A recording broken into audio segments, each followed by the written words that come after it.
Haut und Haare sind ja bekanntlich der Spiegel unserer Seele.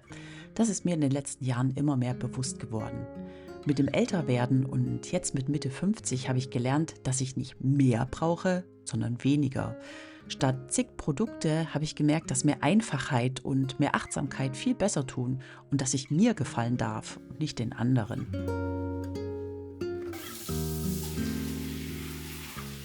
Im heutigen Video möchte ich euch zeigen, wie und warum ich meine Haut- und Haarpflege im vergangenen Jahr noch bewusster und minimalistischer gestaltet habe.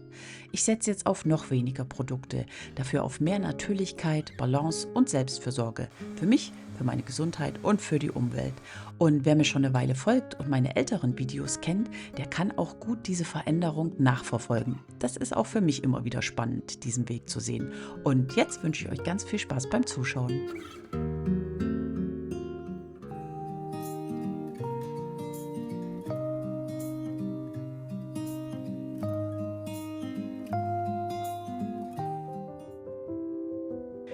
Seit ich vor ein paar Jahren begonnen habe, mich mit Nachhaltigkeit zu befassen und seit letztem Jahr, als noch die Ernährungsumstellung dazu kam, habe ich schnell gemerkt, dass das Thema viel umfassender ist, als es so auf den ersten Blick scheint.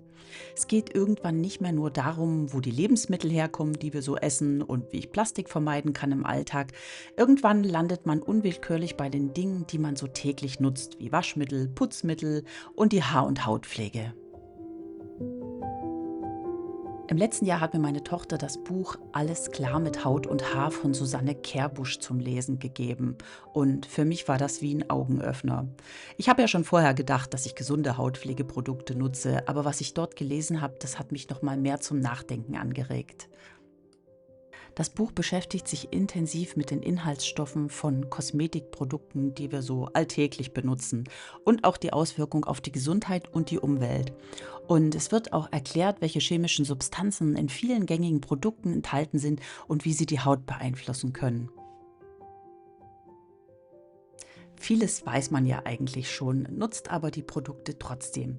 Dass die aber auf die Dauer wirklich krank machen können und dass man erst viele Jahre später die Auswirkungen sieht, das ist vielen nicht bewusst. Für alles braucht man eine Creme, eine Maske oder ein Wässerchen. Wir überpflegen uns und benutzen zu viele Produkte und setzen uns damit chemischen Belastungen aus, die weder unserem Körper noch der Umwelt gut tun.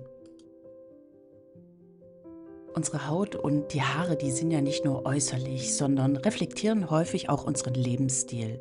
Die Haut als größtes Organ des Körpers schützt uns, reguliert die Temperaturen und spielt eine wesentliche Rolle in unserer Sinneswahrnehmung. Und auch unsere Haare sind mehr als nur ein äußeres Merkmal. Die drücken Persönlichkeit aus und Kultur und können manchmal auch Anzeichen für Stress, Schlafmangel oder schlechte Ernährungsgewohnheiten sein. Ich habe über die Jahre ziemlich viel ausprobiert, von teuren Produkten bis hin zu ganz einfachen selbstgemachten Lösungen. Dabei habe ich gelernt, dass weniger oftmals mehr ist. Minimalismus, Achtsamkeit und Nachhaltigkeit, sowohl im Leben als auch in der Haut- und Haarpflege, tun mir einfach richtig gut. Alles, was ich euch im heutigen Video zeige und wovon ich erzähle, das sind meine persönlichen Erfahrungen. Dabei ist wichtig zu beachten, dass es bei jedem anders sein kann und man sich auch nicht vergleichen muss. So nach dem Motto, wenn ich das genauso mache und die gleichen Produkte nehme, dann sehe ich auch so aus. Das ist ein Trugschluss. Ich finde, jeder muss da seinen eigenen Weg finden und ausprobieren, was ihm gut tut. Und noch ein kurzer Hinweis zum Schluss, alles, was ich in dem Video zeige, das habe ich selber gekauft. Bei meiner Hautpflege setze ich mittlerweile auf das Einfache. Mein Gesicht wasche ich mit einer Aleppo-Seife mit roter Tonerde. Die ist schön sanft, reinigt gründlich und hat noch so einen leichten Peeling-Effekt. Und außerdem enthält sie nur natürliche Inhaltsstoffe, also optimal für meine empfindliche Mischhaut. Morgens nutze ich zusätzlich noch so einen Eisroller. Dafür gebe ich klares Wasser in eine kleine Silikonform und pimp das Ganze mit ein paar Tropfen Geraniumöl.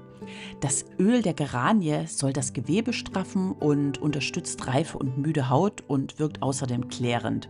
Im Kombi mit dem Eisroller wirkt das so richtig erfrischend und regt die Durchblutung an. Danach fühlt man sich wie nach einem Morgenspaziergang an der frischen, klaren Winterluft.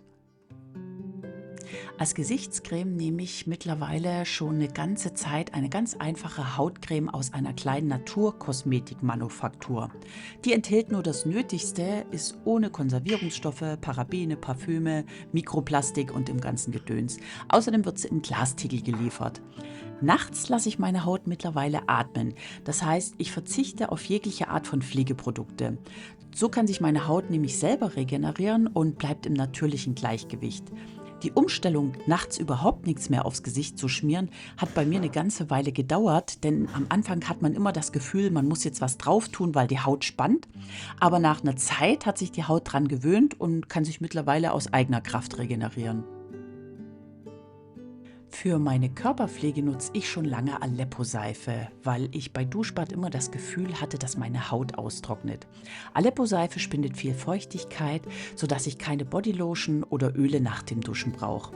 Außerdem ist sie ganz natürlich, ohne künstliche Zusatzstoffe, was mir persönlich auch wichtig ist. Und Olivenöl soll ja generell sehr gut sein, nicht nur zum Essen. Das sorgt dafür, dass die Haut gut genährt wird und die Seife hilft auch, Hautunreinheiten zu reduzieren. Ich finde sie einfach klasse, weil sie so ein Alleskönner ist und ich sie nicht nur für den Körper und das Gesicht nutzen kann, sondern auch als Rasierseife. Und das Allerbeste ist, die ist umweltfreundlich und kommt ganz ohne Plastik aus.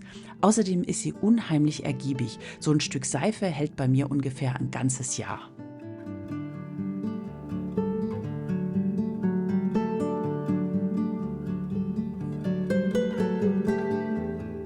Auch mit meinen Haaren habe ich viel ausprobiert und es hat eine lange Zeit gedauert, bis ich mein Ding gefunden habe. Seit Corona lasse ich mir ja keine blonden Strähnchen mehr machen und trage stattdessen mein Naturhaar mit silbernen Strähnchen.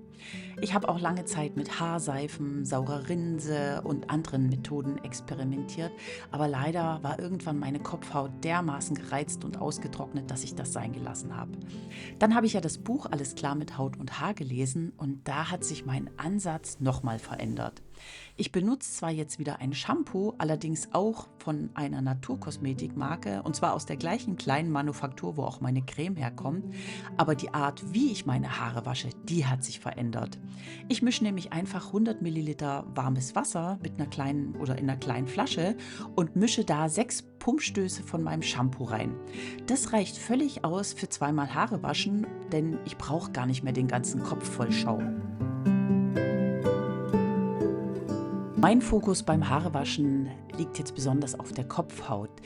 Die massiere ich mit einer Bürste richtig kräftig, um die Durchblutung anzuregen und das überschüssige Fett zu lösen. Die Haarlängen, die reinige ich nicht nochmal extra, weil die ja genug Pflege bekommen durch das Shampoo, das runterläuft.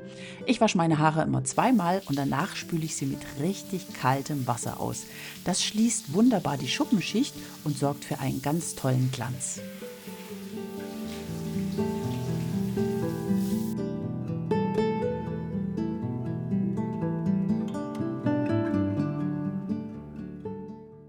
Nach dem Waschen lasse ich meine Haare meistens an der Luft trocknen.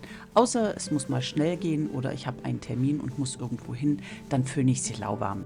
Ich kämme auch meine Haare nicht mehr im nassen Zustand, weil ich gemerkt habe, dass die Haare dadurch viel leichter brechen.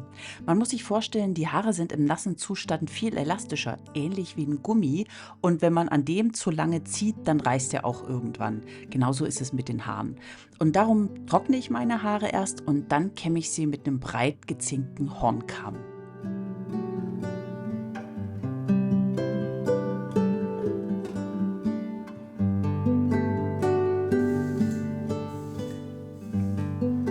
Was ich noch zusätzlich mache, ist meine Haare jeden Abend mit einer Naturhaarbürste zu bürsten. Und zwar so 20 bis 30 Bürstenstriche in jede Richtung. Diese Naturhaarbürste und die Art zu bürsten sorgen nämlich dafür, dass sich die natürlichen Fette und Öle, die die Kopfhaut normalerweise bildet, gleichmäßig im Haar verteilen und so die Spitzen richtig mit Feuchtigkeit versorgen und ja, für Glanz sorgen im ganzen Haar. Wichtig ist dabei wirklich, dass man an der Kopfhaut, also am Haaransatz anfängt und nicht mittendrin, denn nur dann hat es einen Sinn.